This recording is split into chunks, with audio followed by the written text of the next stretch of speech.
The first year of the 100 saw new rules and new playing styles. We're here to get the data-led insight into how to win the competition.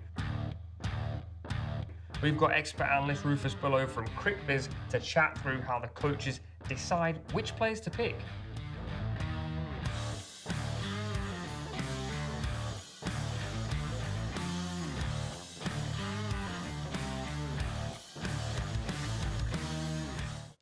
There seems to be a lot of decision-making needing to be done when a squad is picked. How do coaches go about it? So coaches quite often come into the competition with a set philosophy on how they want to play. It's therefore imperative they get the right players to fit that playing style. So former England coach Andy Flower is the coach at the Trent Rockets, and he always loves to have as many all-rounders in his teams as possible. So think Lewis Gregory, Samit Patel, Stephen Mullaney and Rashid Khan. They're all players that fit his mould. Rashid back. Yeah! Oh, he's got him!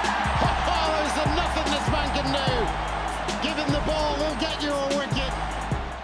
Are there any teams with a batting-heavy lineup? Yeah, definitely. So the runners-up in the women's competition last year, Southern Brave, they based their team around a world-class top four. That included Smriti Mandana, Stefani Taylor, Danny Wyatt and Sophia Dunkley. Consequently, all of those players were in the top 15 of run scorers last year. Clubbed, as you get it in one shot, you better believe it! And what do coaches base this on? A gut feeling? So one thing they take into account is their home ground. They'll look at the size of the playing area and the characteristics of the pitch when picking their squad. So do coaches then lean towards home advantage? Yeah, definitely. They play half of their games at their home ground, so why not take advantage of that? So when it comes to grounds, what do we actually need to look out for? So the Manchester Originals play half of their games at Emirates Old Trafford, which is a ground that spins more than any other in the country. This means that Manchester have stacked their lineup with quality spin bowlers.